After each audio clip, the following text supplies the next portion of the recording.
नमस्कार, मैं हूं doctor BD. Sinha, department of commerce, Jamshedpur cooperative college, Kolhan university, Chaibasa. आज हम लोग बीकॉम सेम 3 के स्टूडेंट्स के लिए बातें करेंगे। BCom sem 3, subject planning and economic development of India, in short P&EDI। Topic what is difference between planned economy and unplanned economy. नियोजित एवं अनियोजित अर्थव्यवस्था में अंतर बताइए। तो आज का यह टॉपिक है। टॉपिक को देखने से लग रहा है कि बहुत ही क्लियर कट पूछा जा रहा है कि प्लान्ड इकोनॉमी में और अनप्लान्ड इकोनॉमी में अंतर करना है हमें। सबसे पहले इन दोनों शब्दों को हम जान लें कि प्लान्ड इकोनॉमी किसे कहते हैं और अनप्लान्ड इकोनॉमी किसे कहते हैं। प्लान्ड इकोनॉमी को हम सोशलिज्म या समाजवादी अर्थव्यवस्था भी कहते हैं। समाजवादी अर्थव्यवस्था वह अर्थव्यवस्था है जिसमें उत्पादन के साधनों पर फैक्टर्स ऑफ प्रोडक्शन सरकार का या राष्ट्र का अधिकार होता है और सरकार उन्हीं वस्तुओं का उत्पादन करती है या उनका वितरण करती है जिनका उत्पादन या वितरण से लोगों का कल्याण हो, यानी किसी देश में रहने वाले लोगों के जरूरतों को देखते हुए, उनकी नीड को, उनकी रिक्वायरमेंट को, उनकी नेसेसिटी को, उनकी आवश्यकताओं को देखते हुए सरकार वस्तुओं का उत्पादन करती है। ऐसी स्थिति में सरकार इस बात पर बिल्कुल ही ध्यान नहीं देती है कि उन वस्तुओं के उत्पादन करने से उसे घाटा हो रहा है, लॉस हो रहा है या प्रॉफिट हो रहा है या फायदा हो रहा है, बल्कि वह इस बात पर ध्यान देती है कि इन वस्तुओं के प्रयोग से समाज के लोगों को फायदा होना चाहिए। इस अर्थव्यवस्था में एक अथॉरिटी बनाया जाता है जिसको हम प्लानिंग अथॉरिटी या भारत के लिए हम इसको प्लानिंग कमीशन ऑफ इंडिया कह सकते हैं। इस अथॉरिटी या इस कमीशन के माध्यम से यह तय किया जाता है कि किन किन वस्तुओं का उत्पादन जरूरतों को या उनकी प्राथमिकताओं को, उनकी नेसेसिटी को देखते हुए किया जाए, किन वस्तुओं का उत्पादन पहले किया जाए, किन वस्तुओं का उत्पादन बाद में किया जाए और फिर इनका देश के कोने कोने में किस प्रकार से वितरण किया जाए। तो इस प्रकार यह है नियोजित अर्थव्यवस्था या समाजवादी अर्थव्यवस्था। अब दूसरा यहाँ टॉपिक है अनियोजित अर्थव्यवस्था। अनियोजित अर्थव्यवस्था को हम पूंजीवादी अर्थव्यवस्था भी कहते हैं, कैपिटलिज्म इकोनॉमी। इसको हम लेसेज फेयर इकोनॉमी या स्वतंत्र अर्थव्यवस्था भी कहते हैं। जैसा कि इसके नाम से स्पष्ट है, लेसेज फेयर इकोनॉमी मतलब यहाँ पर या इस अर्थव्यवस्था में गवर्नमेंट इंटरफेरेंस, सरकारी हस्तक्षेप लगभग नहीं के बराबर होता है। इसका मतलब हम यह नहीं कहना चाह रहे हैं कि जो कुछ भी किया जाए पूंजीपतियों द्वारा सरकार मुक्त दर्शक बनकर देखते रहती है, ऐसी बात नहीं है। लेकिन जहाँ तक इंटरफेरेंस की बात है तो सरकार का इंटरफेरेंस इस अर्थव्यवस्था में लगभग नहीं होता है। पूंजीवादी अर्थव्यवस्था वह अर्थव्यवस्था है जिसमें उत्पादन के साधनों पर, फैक्टर्स ऑफ प्रोडक्शन पर निजी पूंजीपतियों का अधिकार होता है और वे उन्हीं वस्तुओं का उत्पादन करते हैं जिन वस्तुओं का उत्पादन करने से उनको अधिक प्रॉफिट या अधिक लाभ होता है। पूंजीपति इस बात से मतलब नहीं रखते हैं या इस बात पर ध्यान नहीं देते हैं कि इन वस्तुओं का उत्पादन करने से या इन वस्तुओं का इस्तेमाल करने से समाज के लोगों पर क्या प्रभाव पड़ेगा।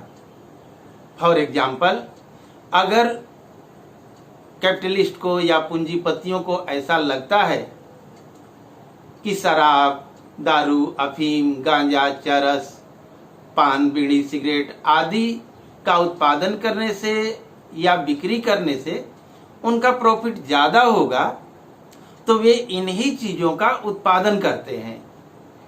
हम जानते हैं कि इन वस्तुओं के प्रयोग से समाज के लोगों पर बुरा प्रभाव पड़ता है, फिर भी पूंजीपति अपने लाभ को ध्यान में रखते हुए इन वस्तुओं का उत्पादन करते हैं।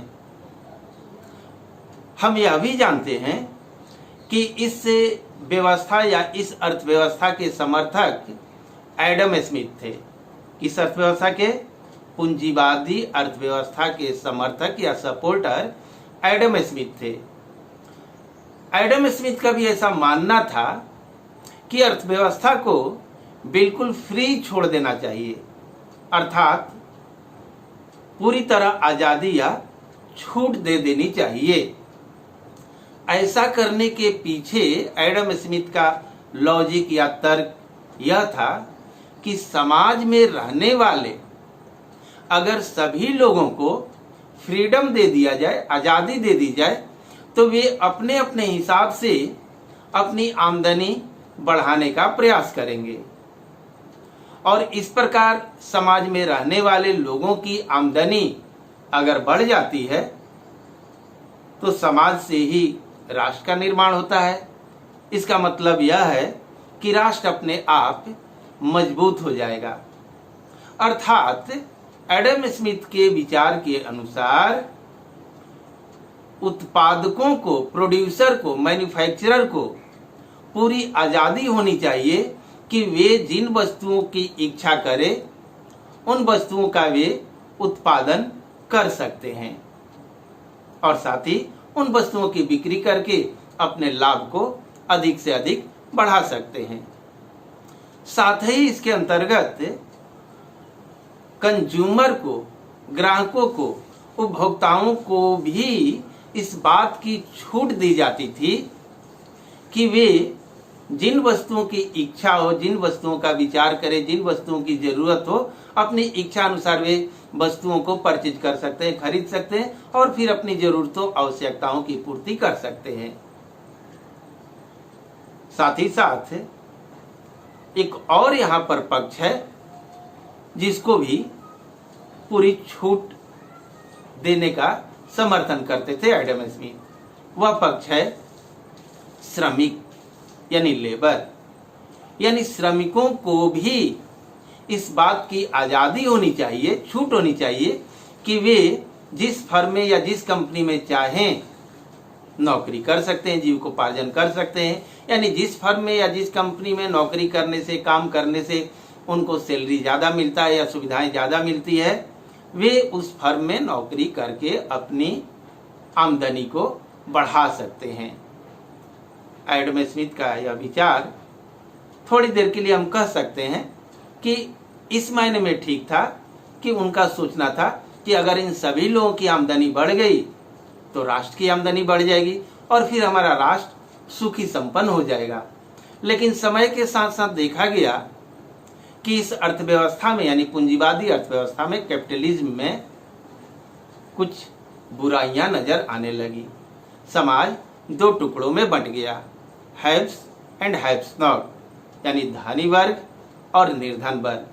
और फिर यह भी देखने को मिला कि धनी वर्ग दिन पर दिन और धनी होते जा रहा था और गरीब वर्ग दिन पर दिन गरीब होते जा रहा था, क्योंकि यहाँ श्रमिकों का शोषण शुरू हो गया। उनसे अधिक काम लिया जाता था, उनको बहुत कम पैसे दिए जाते थे या सुविधाएं नहीं के बराबर दी जाती थी। इसी तरह यहाँ ग्राहकों का भी शोषण होता था, उनसे अधिक पैसे लिए जाते थे, घटिया किस्म की वस्तुएं दी जाती थी या वजन में कम वस्तुएं दी जाती थी। इस तरह से तरह तरह से उपभोक्ताओं या फिर दूसरी ओर श्रमिकों का शोषण किया जाता था। तो ये है पूंजीवादी अर्थव्यवस्था और दूसरा समाजवादी अर्थव्यवस्था। अब हम इसमें तीसरा हेडिंग देखेंगे या लिखेंगे कि इन दोनों में अंतर क्या है। तो हमारा हेडिंग हो जाएगा difference between planned and unplanned economy, नियोजित एवं अनियोजित अर्थव्यवस्था में अंतर। इसको हम अंडरलाइन कर देंगे और अपने कॉपी को दो हिस्से में डिवाइड कर देंगे, दो ही हिस्से में डिवाइड करेंगे। अब हम एक तरफ लेफ्ट साइड में लिखेंगे प्लान्ड इकोनॉमी और दूसरी तरफ राइट साइड में लिखेंगे अनप्लान्ड इकोनॉमी, और फिर हम दोनों को देखते चलेंगे कि दोनों में क्या डिफरेंस है। तो नंबर 1, नियोजित अर्थव्यवस्था में संपूर्ण आर्थिक क्षेत्र के लिए विकास की योजनाएं बनाई जाती है। कहने का आशय है कि नियोजित अर्थव्यवस्था के अंतर्गत किसी एक क्षेत्र के लिए, एक इलाके के लिए योजनाएं नहीं बनाई जाती है, बल्कि देश को ध्यान में रखते हुए, देश के सभी क्षेत्रों को ध्यान में रखते हुए, सभी भागों को ध्यान में रखते हुए योजनाएं बनाई जाती है, ताकि देश भर के लोगों का कल्याण हो सके, उनका वेलफेयर हो सके। दूसरी तरफ अनियोजित अर्थव्यवस्था में व्यक्तिगत मांग के अनुसार व्यक्तिगत आधार पर उत्पादन की योजनाएं बनाई जाती है। अर्थात अनियोजित अर्थव्यवस्था में इस बात पर ध्यान दिया जाता है कि हमारी वस्तुओं की मांग किन किन क्षेत्रों में है और फिर उन्हीं क्षेत्रों या उन्हीं लोगों की जरूरतों को ध्यान में रखकर योजनाएं बनाई जाती है। नंबर 2, योजनाओं का निर्माण सामाजिक हित को ध्यान में रखकर किया जाता है। किसके अंतर्गत? नियोजित अर्थव्यवस्था के अंतर्गत हमेशा ध्यान दिया जाता है कि जो योजनाएं बना रहे हैं हम, यानी सरकार जो योजनाएं बना रही है, जैसा कि हम जानते हैं कि इसके अंतर्गत एक प्लानिंग कमीशन होता है, योजना आयोग होता है, भारत में योजना आयोग है, वही योजना बनाने का काम करता है। तो योजना आयोग देश के लोगों की आवश्यकताओं को, समाज के लोगों की जरूरतों को ध्यान में रखकर योजनाएं बनाता है। दूसरी तरफ अनियोजित अर्थव्यवस्था में व्यक्तिगत स्वार्थ तथा लाभ के उद्देश्य को सर्वोपरि रखा जाता है, यानी कि लाभ, फायदा किस योजना से पूंजीपति को ज्यादा होता है।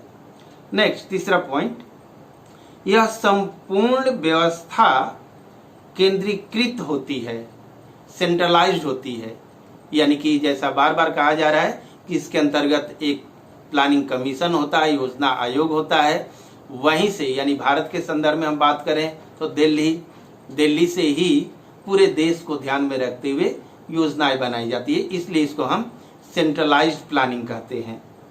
दूसरी तरफ अनियोजित अर्थव्यवस्था में आर्थिक मामलों के संबंध में कोई केंद्रीय सत्ता, यानी कि सेंट्रल प्लानिंग यहाँ नहीं होती है। जो पूंजीपति होते हैं वे मांग को ध्यान में रखकर, लोगों की मांग को ध्यान में रखकर, ग्राहकों की मांग को ध्यान में रखते हुए, अपने फायदे को देखते हुए योजनाएं बनाते हैं। नेक्स्ट, नंबर 4, आर्थिक साधनों का उपयोग राष्ट्रीय हित को ध्यान में रखते हुए विवेकपूर्ण ढंग से किया जाता है। जो हमारे नेचुरल रिसोर्सेज हैं, जो हमारी प्राकृतिक संपदा है, इस प्राकृतिक संपदा का प्रयोग, उपयोग सरकार या इसकी जो अथॉरिटी है योजना आयोग, इस बात को ध्यान में रखकर करती है कि इससे सभी लोगों का यानी देशवासियों का कल्याण हो, देशवासियों का इसे फायदा हो। दूसरी तरफ आर्थिक साधनों के उपभोग के पीछे निजी स्वार्थ की भावना निहित होती है, यानी वहां पर उस साइड में अनियोजित अर्थव्यवस्था में हम इस बात को ध्यान में रखकर उपयोग करते हैं, यूज करते हैं, इस्तेमाल करते हैं कि उससे हमारा पर्सनल बेनिफिट हो, निजी फायदा हो या हमारी जरूरतें सेटिस्फाइड होती हो। नेक्स्ट, इसमें संसाधनों का आवंटन, आवंटन मतलब अलॉटमेंट ऑफ रिसोर्सेज तथा उद्देश्यों का निर्धारण प्राथमिकताओं के आधार पर किया जाता है, यानी कि सरकार देश के सभी क्षेत्रों के लिए, सभी इलाकों के लिए एक जैसी योजना बनाकर नहीं चलती है। इसका कारण यह है कि हर क्षेत्र की अलग अलग जरूरतें होती है, हर क्षेत्र की अलग अलग परिस्थितियां होती है। इन परिस्थितियों को या अलग अलग क्षेत्र के लोगों की जरूरतों को, आवश्यकताओं को ध्यान में रखकर उनके लिए तय किया जाता है कि किस क्षेत्र के लिए किन वस्तुओं का उत्पादन किया जाए। दूसरी तरफ अनियोजित अर्थव्यवस्था के अंतर्गत समाज का प्रत्येक व्यक्ति प्राथमिकता चाहता है, परंतु यह प्राथमिकता शोषण और प्रतियोगिता पर आधारित होती है। यानी अनप्लान्ड इकोनॉमी में, अनियोजित अर्थव्यवस्था में मुख्य रूप से लोगों का शोषण किया जाता है, ग्राहकों का शोषण, जैसे हमने पहले कहा, श्रमिकों का शोषण। इस तरह शोषण की प्रवृत्ति को ध्यान में रखकर, अपने फायदों को ध्यान में रखकर वस्तुओं और सेवाओं का उत्पादन किया जाता है।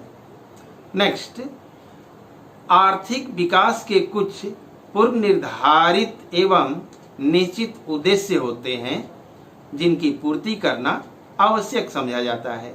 यानी नियोजित अर्थव्यवस्था में सरकार ऐसा समझती है कि हमारी जो जरूरतें, यानी देश की जो जरूरतें हैं, उन जरूरतों की पूर्ति कैसे हो सकती है, किन वस्तुओं के उत्पादन से हो सकती है, कब किन चीजों का उत्पादन किया जाए ताकि देश के लोगों की जरूरतों को पूरा किया जा सके। इस तरह से सरकार इन वस्तुओं का उत्पादन करने के पहले ही योजना बना लेती है, प्री डिटरमाइंड प्लानिंग, पूर्व निर्धारित कर लेती है योजना, और उसी योजना के अनुसार वस्तुओं का उत्पादन किया जाता है। दूसरी तरफ अनियोजित अर्थव्यवस्था का उद्देश्य व्यक्तिगत लाभ होता है। यानी एक तरह से हम कह सकते हैं कि अनियोजित अर्थव्यवस्था उद्देश्य रहित होती है। उसमें पूंजीपतियों का अपना उद्देश्य होता है कि हमें अधिक से अधिक फायदा, अधिक से अधिक लाभ, अधिक से अधिक प्रॉफिट कमाना है। नेक्स्ट, निर्धारित उद्देश्यों की पूर्ति एक निश्चित अवधि में की जाती है। नियोजित अर्थव्यवस्था में सरकार यह ध्यान रखती है कि जिन चीजों की सप्लाई, जिन वस्तुओं का वितरण जब किया जाना चाहिए उस निश्चित पीरियड में, उस निश्चित अवधि में ही उन वस्तुओं की सप्लाई करती है, क्योंकि सरकार यह मान कर चलती है कि देश के लोगों की जरूरतों को पूरा करना हमारा कर्तव्य है, अर्थात सरकार का कर्तव्य है, अतः वह अपने कर्तव्य का निर्वहन करती है। दूसरी तरफ इसमें समय एवं अवधि की कोई व्यवस्था नहीं होती है।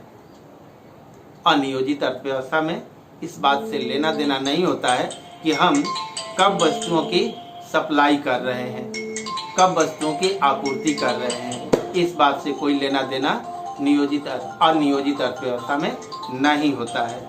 नेक्स्ट, नियोजित अर्थव्यवस्था में सभी आर्थिक मामलों पर राज्य का नियंत्रण होता है। यानी कि नियोजित जो अर्थव्यवस्था होती है इस पर सरकार का नियंत्रण होता है। अतः सरकार उन्हीं चीजों का, उन्हीं वस्तुओं का उत्पादन करती है जिनका उत्पादन करने से समाज के लोगों को, देश के लोगों को फायदा होता है, उनका कल्याण होता है। और इस नियंत्रण पर राज्य का या सरकार का या गवर्नमेंट का पूरी तरह से कंट्रोल होता है।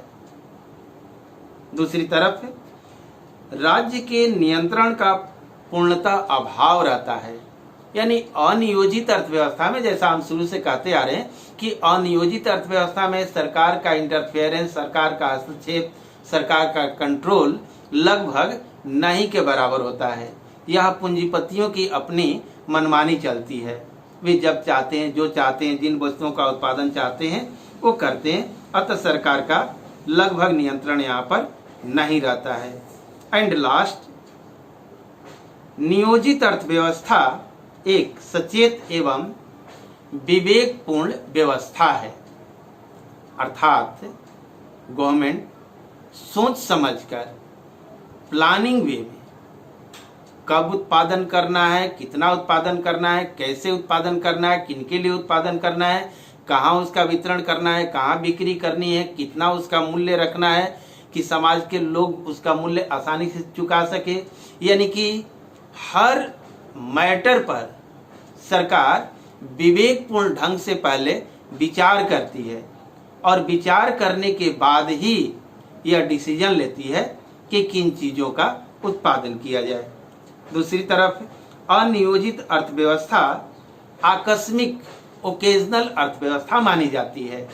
यहाँ पर कोई इस तरह का प्लानिंग नहीं होता है या समाज के लोगों की जरूरतों को ध्यान में रखकर प्लानिंग नहीं किया जाता है या समाज के लोगों की भलाई के लिए यहाँ प्लानिंग नहीं किया जाता है, बल्कि अपनी जरूरतों को यानी अपने लाभ को ध्यान में रखते हुए यहाँ पर चीजों का उत्पादन किया जाता है। तो इस प्रकार से यह आंसर समाप्त हो गया। Thank you.